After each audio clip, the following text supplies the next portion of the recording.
Welcome to the UK Run Chat podcast. What do a Shropshire solicitors firm, a 10k race, and a 50-mile ultra have in common? Well, quite a lot, as it turns out. Today, I'm chatting to Ben from Wace Morgan, who are headline sponsors of the Wace Morgan Shrewsbury 5k and 10k, as well as main sponsors for the upcoming Shrewsbury Half and Metric Half Marathon in September. Now, Ben's also a runner, but while plenty of people will be heading for the Shrewsbury Half in September, Ben won't be one of them because he's signed up for an ultra event with Simon, who's one of the race directors behind the Shrewsbury events. Ben, welcome to the podcast. Thank you so much for joining us today. Can we start with the obvious question of why are you running 50 miles? Yeah, no, thank you for having me on. Why are we running 50 miles? Well, it's numerous reasons. So the event's called the Mynd Hike, which hopefully many local listeners and viewers will know what it is. It's an ultra 50-mile challenge. It's actually run by the Scouts, which is one of the only events that the Scouts sort of still run of that sort of element of challenge. But it's 50 miles. It starts in Church Stretton and it finishes in Church Stretton, and it's checkpoint to checkpoint. It's sort of self navigation. It is a race. Obviously, I believe it started back in sort of I think it's 1967. My granddad would tell me that as just a scout walk and a challenge, and it's now turned into sort of quite a big race in the calendar for some of us. So yeah, it's it's a scarring event, and you sort of, as you know about running, you sort of forget the pain you go through each year, but you come back every single year wanting to do it, and we're back again this year to do it. So yeah. So it's an event that you've completed before then? I did in 2024, and last year, it really interestingly, last year we were ready to do it. So always the first weekend of October. So again, you can get mixed weather conditions for it. So 2025, we were all ready to go, and I can't remember which storm it was. Massive storm hit on the Friday. It's a Saturday morning event, and massive storm hit, and they had to cancel it on the Friday night, which was an absolute disaster for many of us who trained for a year for it. So yeah, last year's disaster. 2024 was my first year I did it, which was an amazing experience. But yeah. So how was it? Did you walk it or did you run bits of it? It's a mix. I mean, because of the hill, so it's around 10,000 feet of climbing. It's road. It's all terrain. You sort of pick your way through. So you walk a lot of it, but obviously you go with the intention to run. So I did my first year. I did 24. I did 9 hours 50. But again, it ranges from, so the winner that year did 8:20, and then you sort of, again, you've got to do it under 24 hours, and you've got some people that walk it that do 24 hours, which is a long day and night out. So yeah, 2024 was good. First year to do it, it was amazing. But it was an amazing experience. Yeah, so that's quite quick actually for that distance. You must be kind of are you a fairly rapid runner as well, Ben? Not necessarily on the road, ish on the road, but I'm a big foul runner. So I do all the Shropshire foul running series. I do the English Championship series around the country foul running. So yeah, but more of a foul run in the hills than on the road. So your 9:50 was for a novice was quick, but it was hard, and it took some mental capacity, and it took a lot. So yeah. Yeah. So what most surprised you about the 50-mile distance then? Have you done anything kind of close to that before? I've done 2 or 3 ultras, and I've done marathons, but it's almost a double marathon. So you really have got to I don't know, it's hard, and everyone does it differently, and Yeah. I feel like you've got to turn your brain off for long periods and just do it, and just step after step. And actually, when the longer you race, the more you sort of accept the distances, and you sort of like, you're 10 miles to go. I mean, 10 miles on a 10-mile run on its own is a long way, but then when you've got 10 miles to go on a 50-mile, you're like, oh my god, I'm nearly there. So you chunk it up, you work into checkpoints on these things, and you can get through it. But again, the view of the Mynd Hike, which is the unique, no other ultra is like that nowadays. And again, it's a voluntary event. You obviously start at 1 o'clock in the afternoon, and you do through the night. So it's because it's a scout event, it is meant to be a challenge. So you do sort of 6 or 7 hours to 7 o'clock in the light, and then your head torches on, and you're going through the night. So it's a bit of everything. And once the night arrives, it's interesting and it's good fun in the night because you're not seeing what's ahead of you, and you can sort of turn the brain off a bit. But yeah, so it's good. Yes. Okay. So that's an interesting take, because I would think that nighttime running would be harder, but is it kind of mentally a bit easier then in that respect? I think just naturally you slow down at the night. You run hard again. Again, if you're trying to go for a quick time, especially on the hike, you're going to do 6 hours of hard running, get to 35 miles, and then it's going to get dark. You're going to slow down, and with the hike, which is why it's a bit of a stranger race, is you have to group because it's in the night. The legal rules entails you group. So I get to a checkpoint and they say you can't go further on because it's going dark. And then so the person either side of me, or whoever's closest to me in the race, you come together in group, and your times are halted there, and then you run together in a group. So then you get in a group, and sort of the race is done. You just got to get to the end. So you slow down, and again, hopefully in your group, someone can navigate, and you just sort of stroll and have a chat. So that's the real beauty of it. Again, running on your own in the night might be harder, but again, I really believe, yeah, if you can't see what's coming up, you can sort of just, it's in your head, you can sort of just trot along and sort of take your mind away. Yeah. How do you find like the fueling in the night? Is that easier or? Difficult because again, the experience I've had and people I talk to is you've obviously got to fuel early, but people have issues. I always think 3 or 4 hours into these ultras, maybe with their stomach and that sort of thing. I mean, I've had it before. Once the night comes, once you get past 6, 7 hours of these things, I do think I like to think your stomach will settle and you can start fueling, but you start craving real random things. You start craving I mean, not random things, but lots of salt. I started craving, I crave real random things. So really, once you get to the night, you get late on, you're not going to want to take gels. I think gels is an early sort of like boom in your system. Later on, you want crisps, you want maybe chocolate, you want maybe fruit, but you really want random things to fuel, which is sort of all right. You don't want to be taking gels later on, I don't think. Yeah. Anything particularly crazy that you've been craving during? I was just trying to think what I did. It is salt. It really is Yeah. salt. So it really is crisp. And I don't really like crisp that much. But then it was on the hike and a couple of other things I've done. Is you get that late on, and then there's in the checkpoints there's bowls of crisps, and it's like, oh my god, this is the best thing ever, and you just munch away at them. So I think it's crisps, which hopefully runners would agree with me. But yeah. Yeah. Yeah, I do like some crisps on a long run. I'll tell you what I had the other day, because I'm training for a long event at the moment as well. And I tried some hash browns that had been cooked in the morning and were cold and salted, and they were the best things ever, actually. Really? That sounds unbelievable. I can imagine. I mean, raw potatoes as well with some salt on was nice. That sort of thing. So chunk. You need like substance, like chunky food is quite nice on those longer things. Yeah. So what are you most looking forward to about this October's event then? Are you aiming for a time? You've got a benchmark. It's difficult because so many factors into these longer things of what could happen. How's your body going to react? How's your preparation going to be? What's going to happen today? What's the weather? So you've got to just sort of take it all in.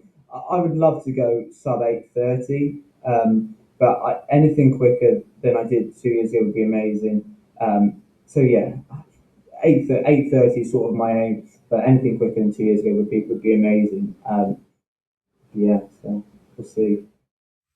Yeah. So how did you get into running then? Have you always been sporty? It's a good story now. I mean, on and off, but I come from a family of fire runners. I come from my granddad won the Longman Hike in 1982. My uncle's got the third fastest time. My mum's won the ladies, so I just come from a running family. And slowly it's implemented into me, into now that's sort of what I do, and they support me massively, and it's part of the family, and it's engraved in me a bit. So that's where it comes from. Yeah, it's a big area for fell running, actually, isn't it, Shropshire?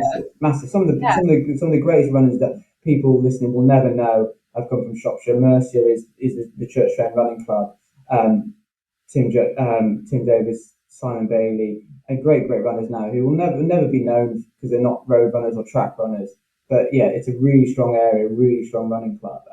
Because the hills in Church Trent, where I'm from, they're big, but they're steep, but they're not that long, so you can get volume in. They're really good running hills. They're not rocky, so you can run like the Lake District or Peak District, where it's harder or underfoot. So they're really good group of hills, yeah. So were you out fell running like as a junior? Yeah, a bit. Yeah, I did. I did all the races when I was junior, but on and off as you go through teenage years, and again, I want to play football and stuff. But then, sort of 3 or 4 years ago, you come back around to it thinking, no, this is more my thing. So I did do all the junior races, and it's a real different sport. It's a different animal from road running or track running, fell running. Really is a different sport. Yeah, tell us a little bit about it, Ben. I'm interested because I think a lot of people that we have on the podcast, they'll do road running. We talk a lot about trail running and ultra running, but Yeah. not really much fell running. So, tell us a little bit about it, about the fell running scene. The fell running scene it's amazing. There's a mystique to it. You get a real random group of people that come together and do these races or run in these clubs. Obviously, the difference in trail running, fell running really is just directly over the hills.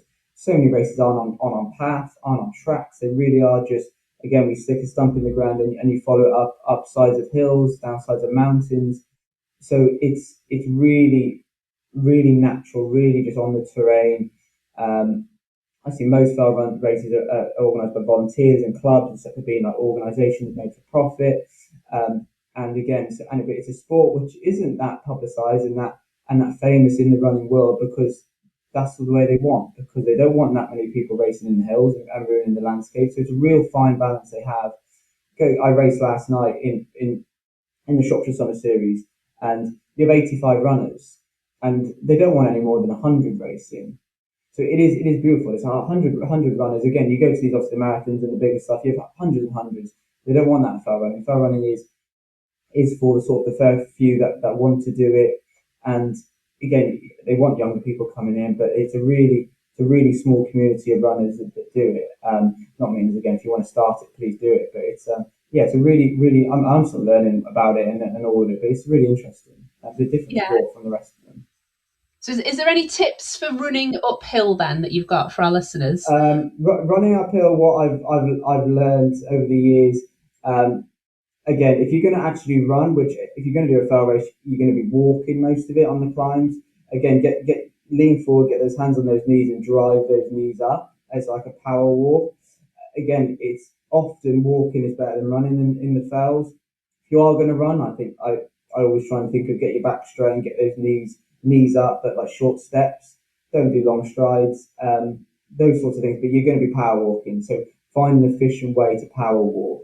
That's the way you quickly get these hills, but it's going to be hard. That's the best advice I give. It's going to be hard. You're going to be hitting an unbelievable high heart rate. You're going to be feeling like you're about to be sick. But it all changes because you then drop down the side of the hill and you feel fine again. So it's that would be my advice. Yeah, and the downhill can be a little bit need a bit of skill as well, can't it? It does, and that will develop through time. If you start, you've got to build real strong knee strength. You've got to be fearless. It's like down a mountain bike. And some of the things these guys, I wouldn't say I'm that quick a descender, but they're fearless. And you've got to let go, get your chest forward, let those legs just fly. Which for some people it's harder than climbing, but you've got to be fearless to run quickly downhill. Yeah, so tell us a little bit about the running scene at work then. So Wace Morgan, they sponsor the Wace Morgan Shrewsbury 5 and 10K. They've been sponsors for quite a while. Is that right? A good few years now. Yeah, so we've been sponsored since 2023. So I don't think we headline sponsor the first year, 2023, but we were looking for. Again, we're a big established legal firm in Shrewsbury. We've sponsored many different events, and we've always sponsored your farm and shows, and your sort of Shrewsbury flower show, that sort of stuff. We thought let's look for something different. Sort of the management of Wace Morgan did, and they came around to the 10K, which the first year we did. I think we must have had 20 runners of staff because it was a new thing. And it was brilliant, and it really built a community within the firm to encourage the running, encourage the wellbeing, and that sort of thing. But yeah, so we've been headline sponsor from 24, 25, 2026, and again we'll be looking to do it again next year. It's brilliant within the firm with people running. We've had some runners that never would have run a day in their life 4 or 5 years ago, and are now who are now avid runners and run all the time. So it really has encouraged it internally. It's been amazing. That's brilliant, actually, that so many want to take part. So, do people kind of talk about the races and training in the office? Yes, all the time. Yeah, amazingly, it's the big thing for us every year, sort of within the firm, and people wanting to improve their times. I mean, and again, so the beauty, so we used to be town centre firm, we used to be St Mary Street, and we've now moved to the edge of town at the business park. But the beauty of that was we have now showers at the new office. So a few of us, I mean, me and my colleague Byron, some of the girls, we go running lunchtimes, and it's really has created a really good atmosphere, and it's been good fun. And we've trained. I mean, some people have literally just trained through lunchtime running because of the encouragement of the firm with the showers we've got here and the facilities. So yeah, it is really good. Yeah, that's brilliant, actually. Yeah, a lunchtime running club. That's the dream, isn't it? It's always a dream, and you can add so many miles into your week. Again, some people prefer running in the morning, some people prefer running in the evening, but it can add miles to your week, and you really can just go and run 4 times a week, and you don't have to do anything in the evening or the weekend. Some people do, and it's added a new element to my training for all my things, and for people training for the 10K. So it's been amazing. So, do you get a bit of friendly competition in the office when the race Yeah, the race is absolutely, happening? absolutely. We have put on sort of like little competitions if you can beat a time and that sort of thing. But it has been friendly competition. But it's been the competition is with yourself, isn't it? It's with yourself, and it's with yourself from a year ago. That's what the competition is. But yeah, it has been friendly competition, and obviously with our sponsorship, we get 30 places, so we get friends and family to run for Team WM. We provide everyone with our WM t-shirts. So and there really is good competition then when there's 30 of us with WM t-shirts on running and racing. So yeah, it's good. That's brilliant, and that must really create a lovely atmosphere at work, actually, when you're all kind of in something together. Absolutely, and I think it's nearly the perfect event to create that where everyone can do it. And running is, I mean, as you know, we're doing this, and so running is such a phase now, and everyone is running, everyone is getting into it in some capacity. So for the firm to give everyone the opportunity to do that, I mean, we also with Simon, he's also did us personal training sessions every week for about 6 months. We did, which gave everyone the chance to go and do a different element of exercise, but a different element of training. He allowed us to use his gym if we needed to for training.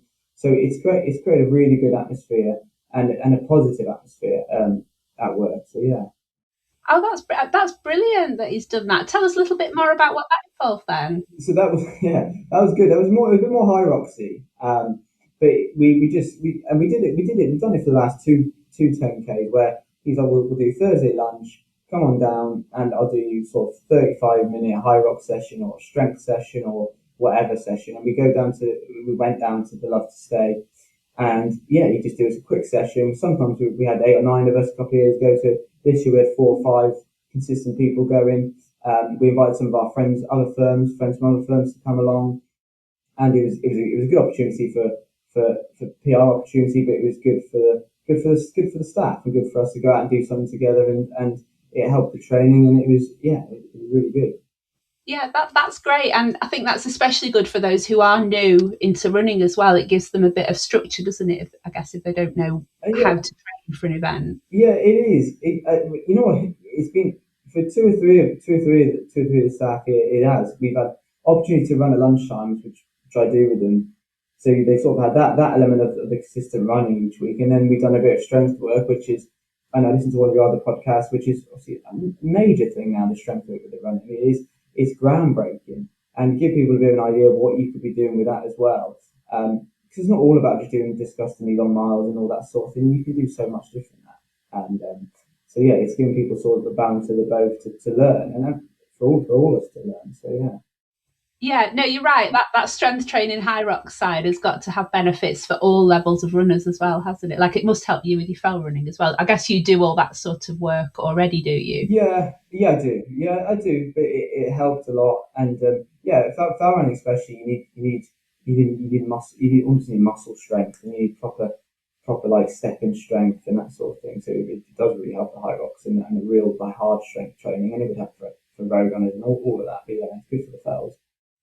Yeah. So the staff obviously get a lot out of being involved in local events like this. What does your employer kind of get from being involved? Well, a lot. I mean, we're a firm, as I said, established. So we've been in Shrewsbury since 1752. We're one of the oldest firms in Shrewsbury.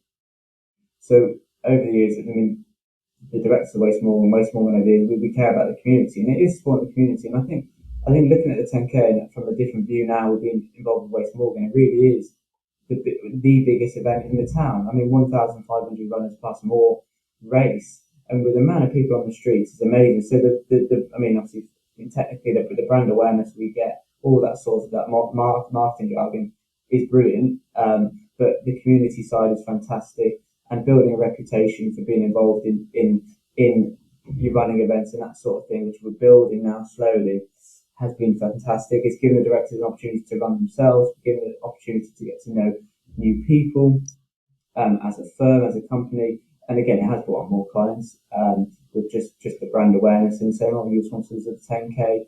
No, we're gonna have some work." So it's many different reasons, but it's been excellent.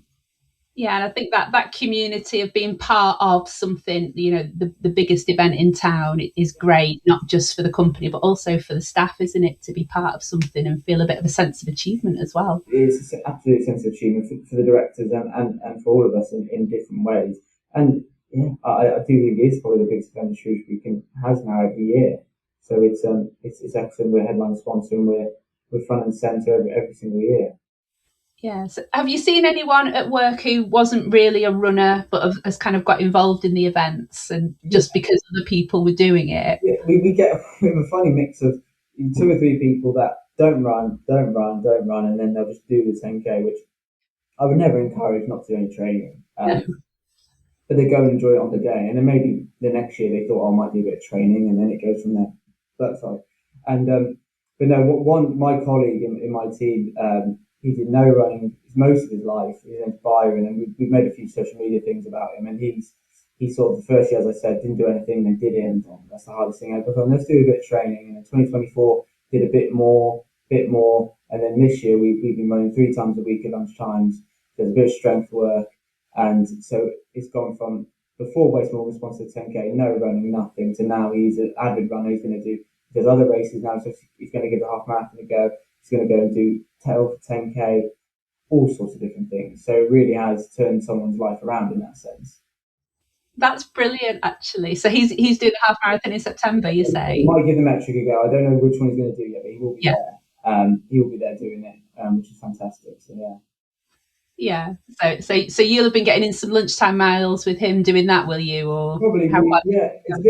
It's a bit hot this week, but we did go last week, and I think next week might be a bit cooler, so we might get out a couple of times of that next week as well at lunchtime. So yeah.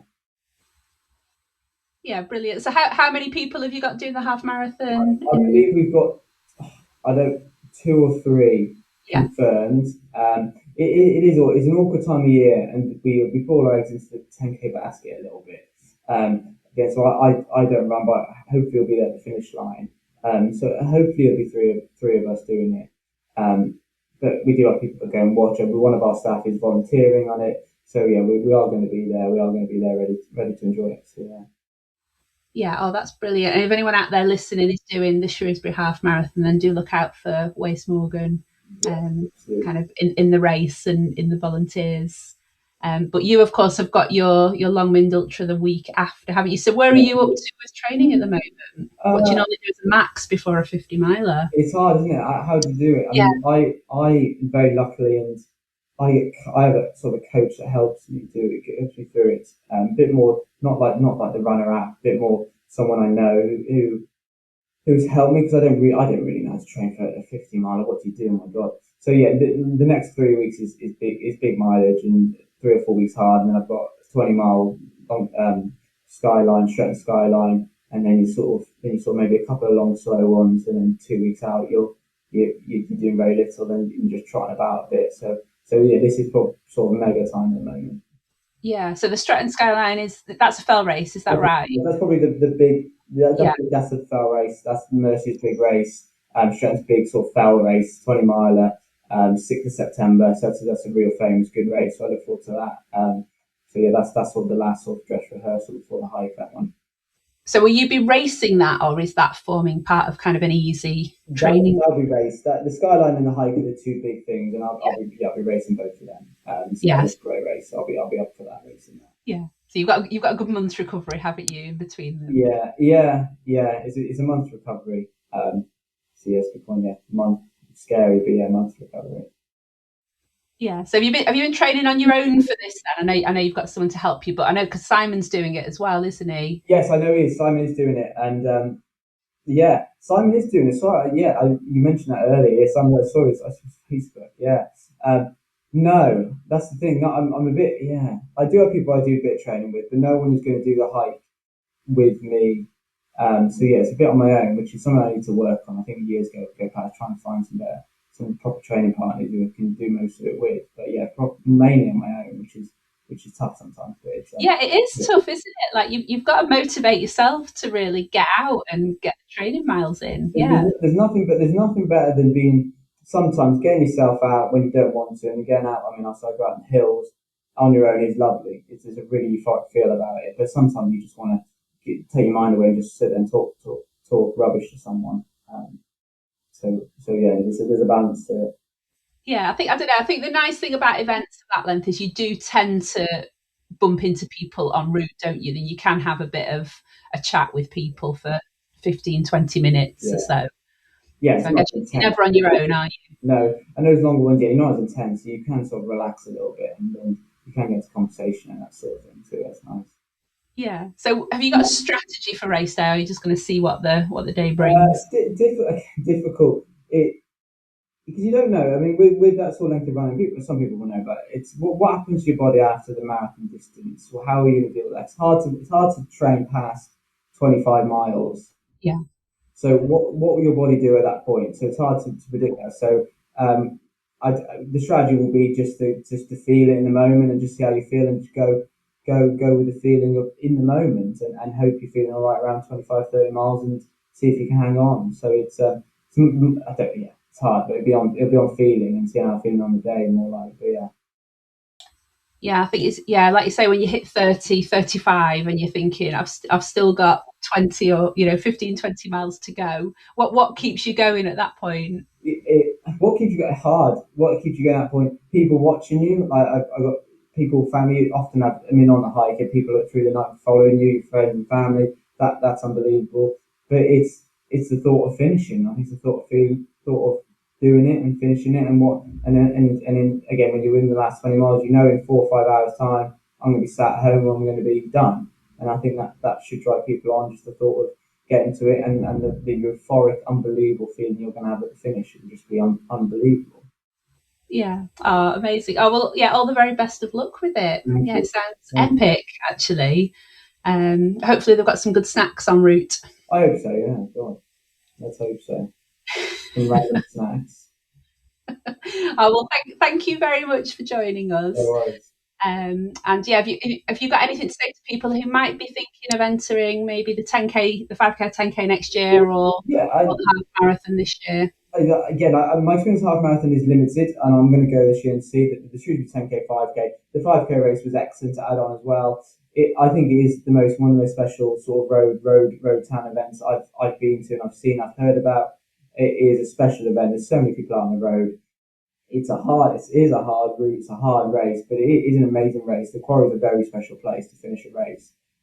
So yeah, sign up for next year because it'll be big, it'll be better. So yeah, do it. Oh, fantastic. Thank you very much. It's been great hearing about both sides of your running life and how Wace Morgan is getting involved in that local running community. So good luck with training. And of course, if the people out there listening are taking on the Shrewsbury half or metric half or the 5 or 10k next year, then do let us know. Thank you for joining me, Ben, and thank you for listening to the UK Run Chat podcast.